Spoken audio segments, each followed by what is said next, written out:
ಇನ್ನು ಕಮಿಷನ್ ಅಧಿಕಾರಿಗಳಿಗೆ notice. News first impact ಇದು. ಗದಗದ ಆಯುಷ್ ಇಲಾಖೆಯ ಅಧಿಕಾರಿಗಳಿಗೆ ನೋಟಿಸ್ ಅನ್ನು ಜಾರಿ ಮಾಡಲಾಗಿದೆ.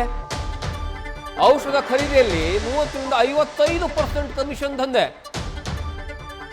ಟೆಂಡರ್ ಹಾಕಿರುವಂತಹ ಕಂಪನಿ ಪ್ರತಿನಿಧಿಗಳೊಂದಿಗೆ ಆಗಿರುವಂತಹ ಡೀಲಿಂಗ್ ಇದು. ಈ ಬಗ್ಗೆ ನ್ಯೂಸ್ ಫಸ್ಟ್ ವಿಸ್ತೃತವಾದಂತಹ ವರದಿಯನ್ನ ಪ್ರಸಾರ ಮಾಡುತ್ತೆ. ಇದು ಸುದ್ದಿ ಯಾವಾಗ ಮಾಡ್ತೀವಲ್ಲ ಆ ಮಾಡಿದ ಕೆಲವೇ ಗಂಟೆಗಳಲ್ಲಿ ಅಧಿಕಾರಿಗಳ ವಿರುದ್ಧ ಕ್ರಮ ಆಗುತ್ತೆ. ಇದು ಇಂಪ್ಯಾಕ್ಟ್ ಅಂದ್ರೆ. ಆರೋಗ್ಯ ಮತ್ತು ಕುಟುಂಬ ಕಲ್ಯಾಣ ಇಲಾಖೆಯಿಂದ ನೋಟಿಸ್ ಜಾರಿಗೆ ಮಾಡಲಾಗಿದೆ. ಡಾಕ್ಟರ್ ಜೈಪಾಲ್ ಸಿಂಗ್ ಅವರ ಜೊತೆಗೆ ಒಟ್ಟು 3 ನೋಟಿಸ್ ಅನ್ನು ಜಾರಿಗೆ ಮಾಡಲಾಗಿದೆ.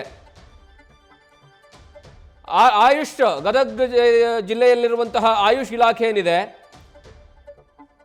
ಅಲ್ಲಿರುವಂತಹ ಟೆಂಡರ್ನಲ್ಲಿ ಬರೋಬ್ಬರಿ 30ರಿಂದ 55% ಕಮಿಷನ್.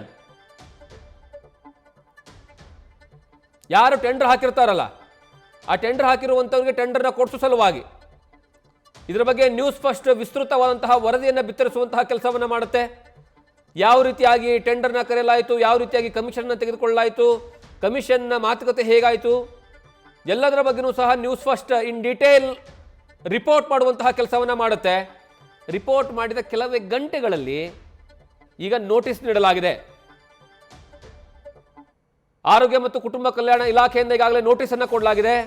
ಒಟ್ಟು 3 ವಿರುದ್ಧವಾಗಿ ಡಾಕ್ಟರ್ ಜೈಪಾಲ್ ಸಿಂಗ್ ಸಮೋರೆ ಅವರ ಜೊತೆಗೆ ಒಟ್ಟು 3 ನೋಟಿಸ್.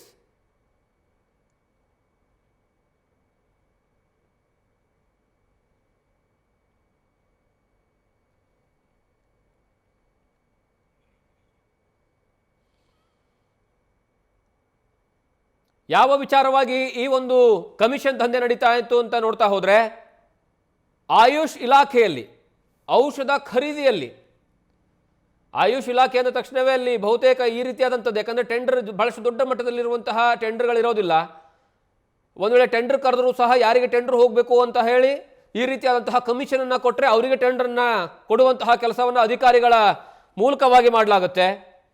ಅದರಲ್ಲಿ ಈ ಬಾರಿ ಔಷಧ ಖರೀದಿಯ ಸಂದರ್ಭದಲ್ಲಿ ಎಷ್ಟು ಪರ್ಸೆಂಟ್ ಟೆಂಡರು? ಬರೋಬ್ಬರಿ 30ರಿಂದ 55% ಕಮಿಷನ್ ದಂಧೆ ನಡೀತಾ ಇದೆ. ಟೆಂಡರ್ ಹಾಕಿರುವಂತಹ ಪ್ರತಿನಿಧಿಗಳ ಕಂಪನಿಗಳ ಜೊತೆಗೆ ಡೀಲಿಂಗ್ ನಡೆಯುತ್ತೆ. ಈ ಬಗ್ಗೆ ನ್ಯೂಸ್ ಫಸ್ಟ್ ವರದಿ ಮಾಡುತ್ತೆ. ವರದಿ ಮಾಡಿದ ಕೆಲವೇ ಗಂಟೆಗಳಲ್ಲಿ ಈಗ ಆರೋಗ್ಯ ಮತ್ತು ಕುಟುಂಬ ಕಲ್ಯಾಣ ಇಲಾಖೆ ನೋಟಿಸ್ ಕೊಟ್ಟಿದೆ. ಆ ನೋಟಿಸ್ ಪ್ರತಿ ಸಹಿತ ಇದೆ ಅಲ್ಲಿ.